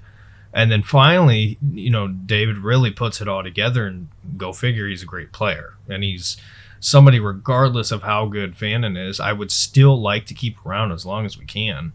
But now you throw this, the pride of Bowling Green in here, and he is absolutely a threat. Like, if you're a defensive coordinator facing the Browns offense, regardless of who's in at quarterback, you have to look at 44, because he has been the guy. He has been the safety blanket for Joe, and I believe he'll be the safety blanket for Dylan. I think he'll be the safety blanket for Shador if his time comes. I think Harold Fannin is just, I don't know. I mean, there's an obvious historical tight end duo for the New England Patriots that is very well known. I won't bring it up. You guys know who I'm talking about. But, what made that group special is both of those two were just dominant in their own ways. And if we can get David Njoku to play the way that he was playing towards that back half of the playoff run, when we clinched, when me and you were there, that time period for Njoku was he was one of the best tight ends in the NFL. He was top 3 without a doubt. At that time. Now you have Fannin, and it's like, okay, like I said earlier, I mean, this is what the offense is. You're going to run the ball and you're going to throw to your tight ends. It's just who's going to step it up on the outside. But as far as Harold goes, Tristan, we could sit here for the next 4 hours, and I don't think I could run out of positive things to say about Harold Fannin. Like, he is that good.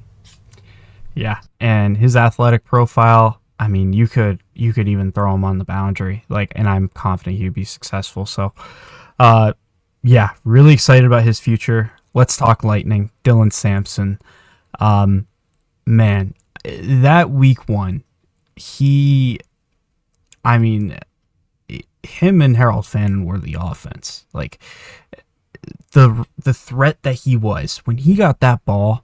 Man, it felt like something big was going to happen every time.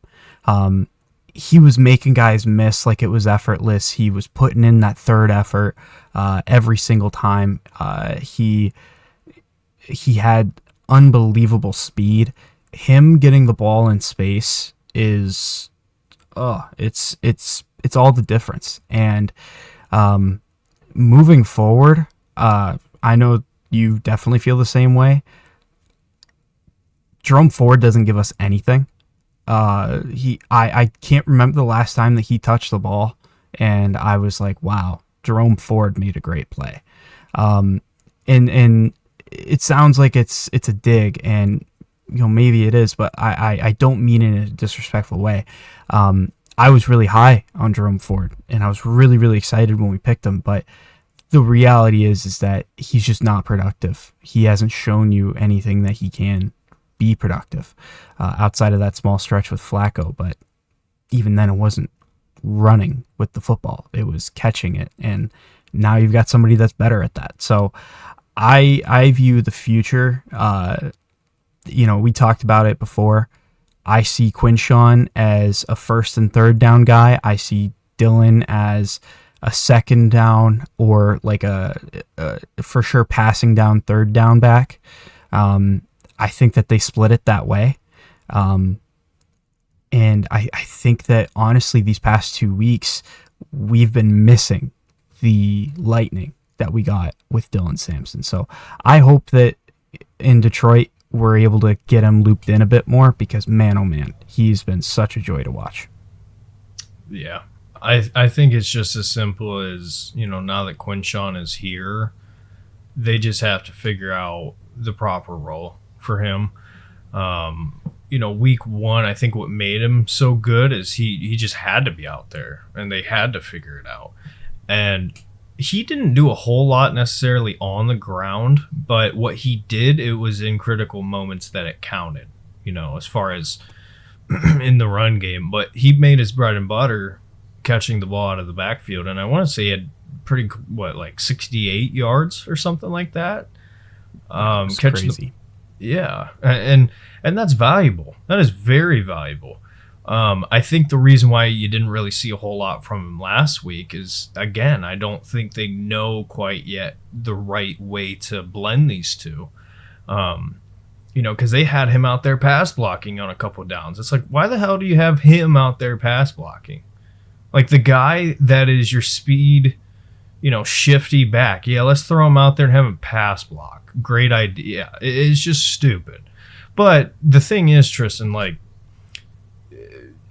Dylan Sampson is going to be what Jerome Ford should have been, And again, not to be personal, but Stevie Wonder can see holes better than Jerome Ford. It is absolutely insane how blind he is on a play-to-play basis. I have never seen anything I have never seen a running back consistently run into the ass of his lineman more than Jerome Ford.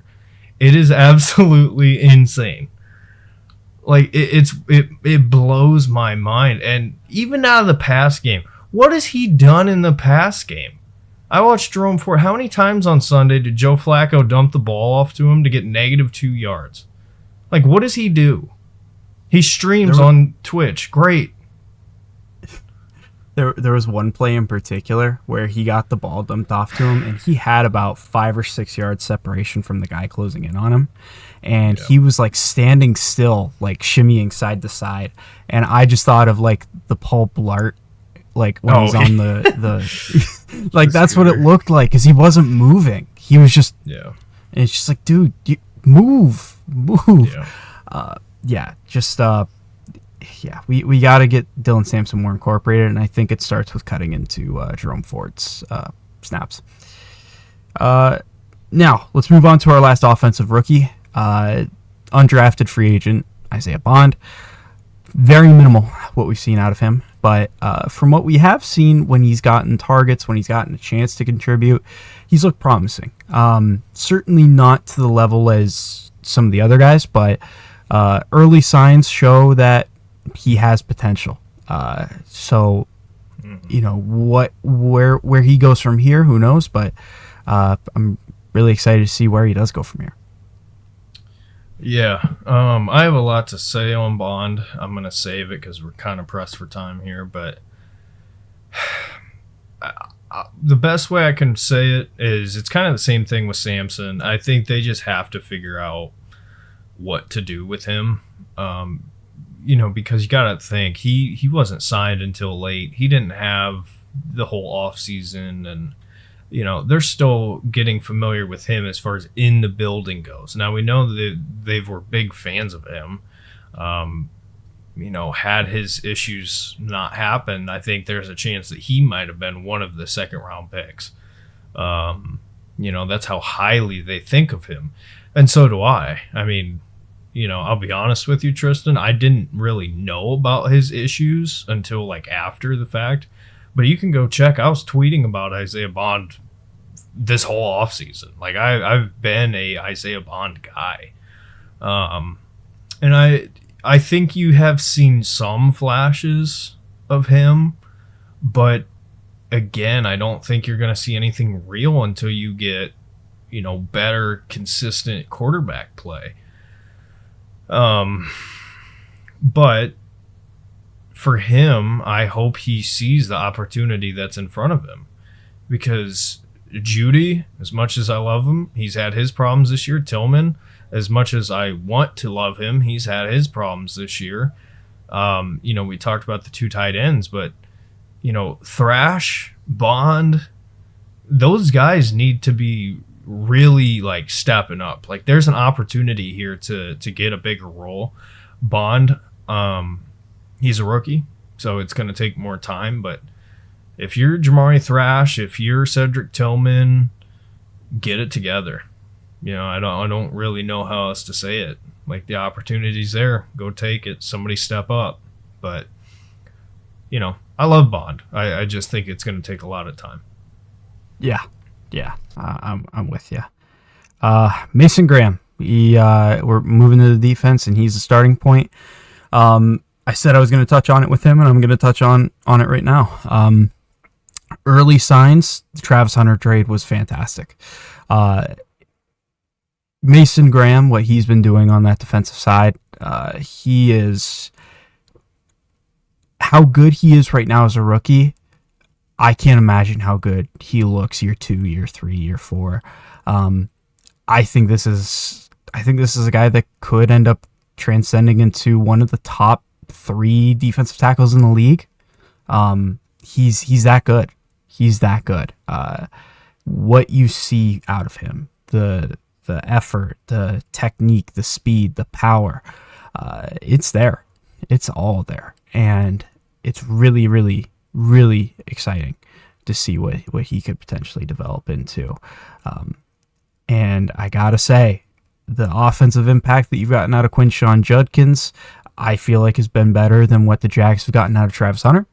And certainly the defensive production that you've been getting out of Mason Graham does beat the production defensively that Travis Hunter's been getting, been giving to the Jaguars. So add that on top of the fact that you got a first-round pick,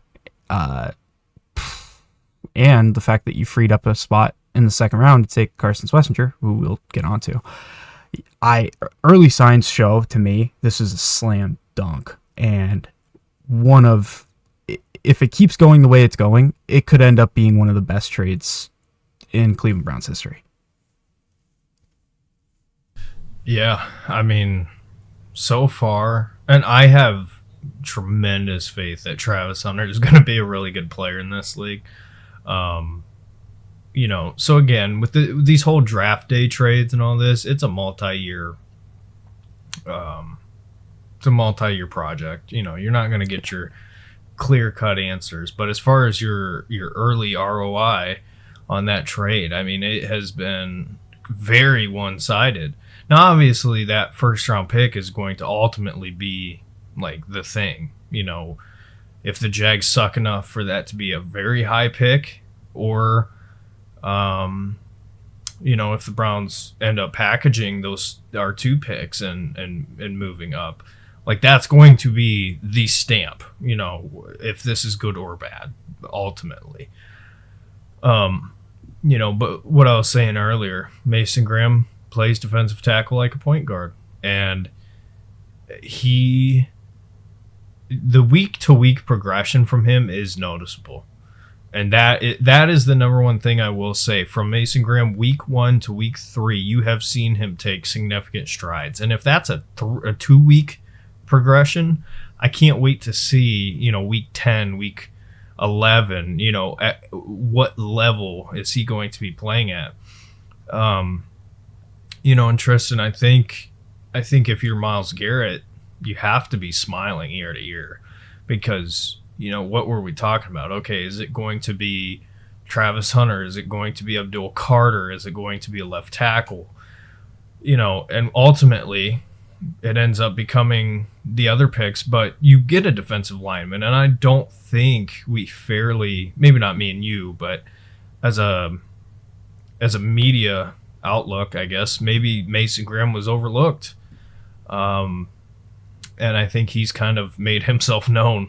Like, he's here and he's taking steps, and I think by the end of this year, we're going to be talking about a truly, truly dominant player next to Myles Garrett on that interior.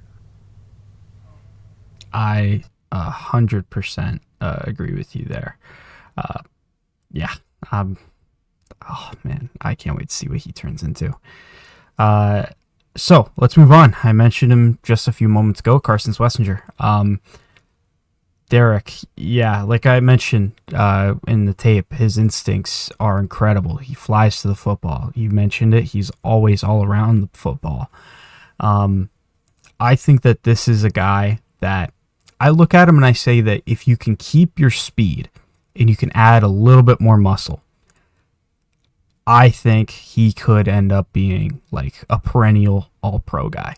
Like, he shows like everything you want to see from your linebacker. Are your eyes in the right spot?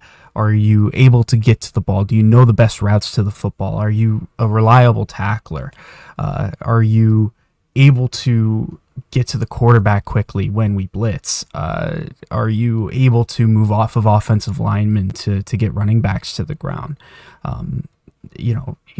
Tackles for loss, etc. Like, he's shown all of that already, and it's only been 3 games. To think that he could improve at this point, and if he can get a little bit bigger, a little bit stronger to help with kind of getting off of those offensive linemen a little quicker, yeah, I truly think this is a guy that can be one of the best in terms of linebackers in the NFL. Yeah, and I agree with everything you just said. And just the only thing I want to add on, just keep it really quick here. In addition to everything pretty much that we've said this whole podcast, like, I will say Carson Schwesinger might be getting himself a reputation, not just for, his ball skills, but he's starting to become a thumper too. Like, the obvious one, is that Jordan Love sack, right? Where Love, I don't really know what he was doing. He should have just threw the ball away, but Jordan's just standing out there, and next thing you know, he gets absolutely smacked. But Tristan, it's been a couple of times this year. This ain't new with Carson. And for me, that's exciting because you look at the prospect of what if there's a world where JOK can return. And even if he's not himself, even if he's not, that elite player that he was prior to getting hurt, when you have somebody with Schwesinger's skill set, right? And if JOK's instincts are still there, not necessarily the complete physical ability, I understand he's going to have his whole process, but if at some point JOK can be on the field with Carson Schwesinger at the same time, you have a unique ability of versatility in that middle of that defense, and combined with what you can do on the back end. Obviously, safety is going to be a position, they're probably going to address in the offseason, but, somebody like Grant Delpit that you can have come play up in the box, and he's shown what he can do there, blitzing off the edge, and also in his, ability in coverage, which you saw on Sunday. Like, this defense, it's great now, but I want people to understand that there are pieces in place so that this defense is great for a long time. And Carson is a huge, huge piece to that. And shout out to him. Many people don't know his story, but for somebody to be a walk-on, at a program like UCLA, and he was overlooked pretty much up until his senior year, to being a second-round draft pick. And even as a second-round pick, I watch a ton of college football. I can confidently tell you I didn't really know hardly anything about the dude. So for him to get picked in the second round, given his story, the whole thing, and to come in year one and legitimately probably have a good shot to be DPOY. Or sorry, not DPOY. Rookie Defensive Player of the Year. It's incredible. Yeah, the fact that we have 2 Defensive Rookie of the Year potential caliber players says a lot about this draft. There's one play in particular from this past game that really stuck out. I want to say it was Malik Collins. It was in the first half. He kind of taps Malik on one side of his leg, then backs up, and then as the ball is snapped, he actually kind of runs behind Malik and stays hidden. And then as the center shifts his eyes to the right, he goes right down the middle and he blitzes, and he ends up getting half a sack. I want to say Miles was in on that one too. I'm not exactly certain. I think it was Miles though. So he got half a sack, and just the fact that you have that level of confidence, let alone the ability to do that and the instincts to do that in your 3rd NFL football game after only playing, like you said, in your senior year of college. Man. I am so excited to see where he can go from here. Now with that, let's move on to yet another UDFA, this time on the defensive side, but he plays everywhere. Aiden Huntington. Wow. I mean, the fact that you could sign a guy like Isaiah Bond as a UDFA is incredible work and deserves a hat off to AB. This whole class, he deserves a hat off. Aiden Huntington, man, adding him as UDFA is nothing short of just incredible scouting. I don't know as though he'll be the dominant force that we're seeing Mason Graham, that we're seeing Carson Schwesinger. But I think that he's definitely somebody that can contribute in a lot of ways. We'll see what level it can get to, but early signs, I think he's looked pretty solid. I like what I'm seeing out of him. Yeah, anytime you can get a defensive tackle that can play fullback and just blow through a defensive lineman and then turn around and go play defense. Yeah, who needs Travis Hunter, dude? Who needs Travis Hunter? We have the best two-way player in football. I don't care. Yeah. He's our No. show. Hey. Yeah, exactly.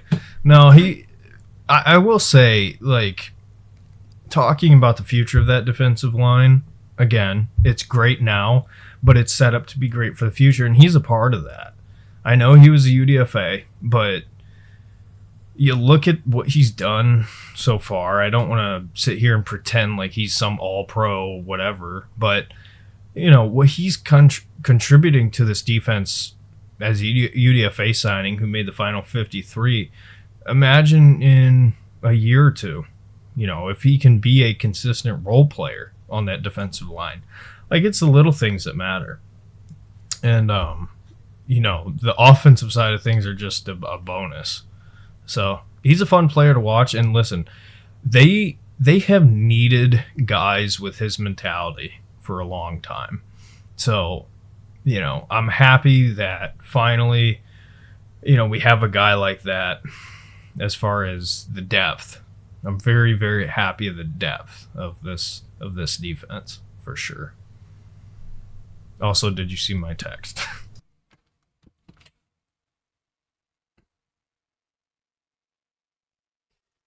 I know I did.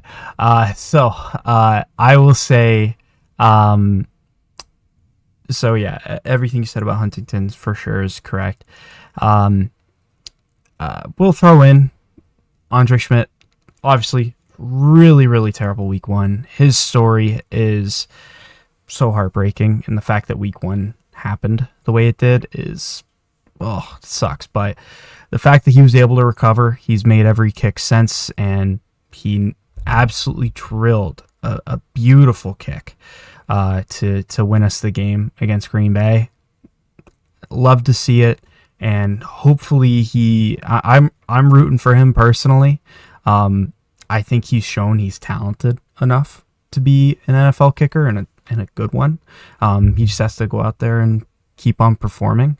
But yeah, I'm rooting for him, and I'm excited to see where he can be, because I'm pretty sure he's not considered a rookie because he was at camps before. So, but still, first time in the league, having a starting gig regularly. So I'm excited to see where he goes from here.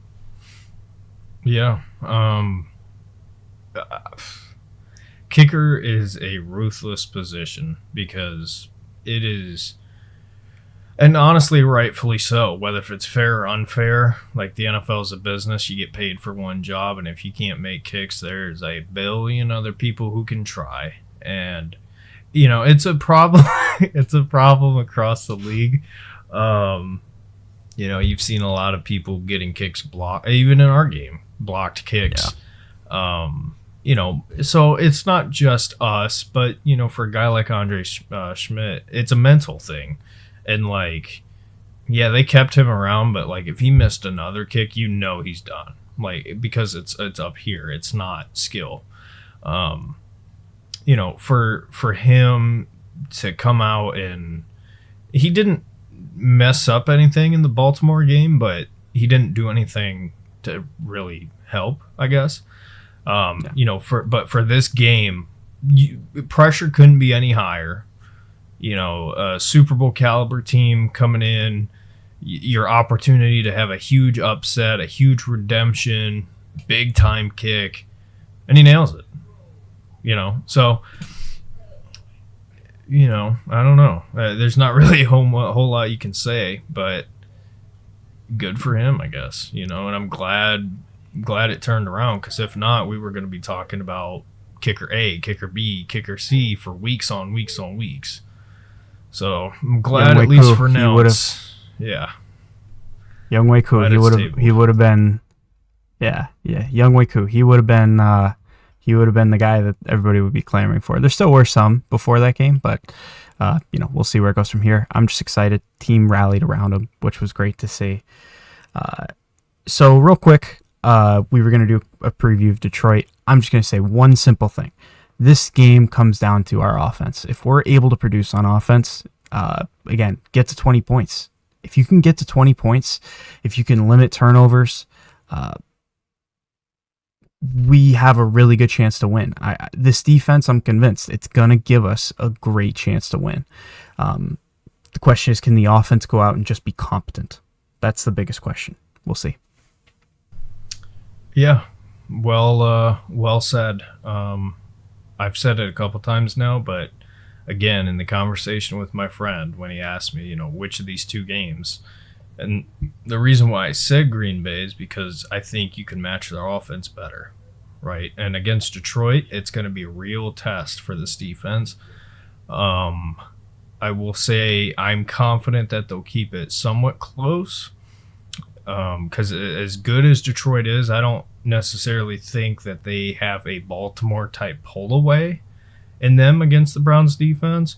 Whereas Lamar Jackson is just that good of a player. You know what I mean? So I'm not going to have a whole lot of expectations, Tristan. I'm just going to kind of do what we've been doing. Watch for the positives. Pay attention to the defense and whatnot, and just hope to God that somehow this offense is going to figure something out. But who knows? I mean, I don't know. There's just something about it. A good old-fashioned Detroit-Cleveland game. I feel like it's going to be good. So, yeah, for sure. Well, thank you guys for tuning in. Yeah, it's been very long time since we've been able to do this, but certainly excited that we're back. Hopefully we'll be back for next week. I imagine that we'll try to find time too. Can't wait to break down this Detroit game. Can't wait to continue to see what we've been seeing from our rookies. We'll see what happens at quarterback, but certainly if anything does, we'll be sure to talk about it with y'all. So with that being said, Derek, any final thoughts before we wrap up today? Nope, just like I've said, strap in, everybody. We're going to have to really pay attention to the positives week in and week out. So let's, it's the NFL any given Sunday. And then we got a great defense. So I think, yeah, you get it. Yeah. Well, with that being said, thank y'all for watching. And as always, go Browns.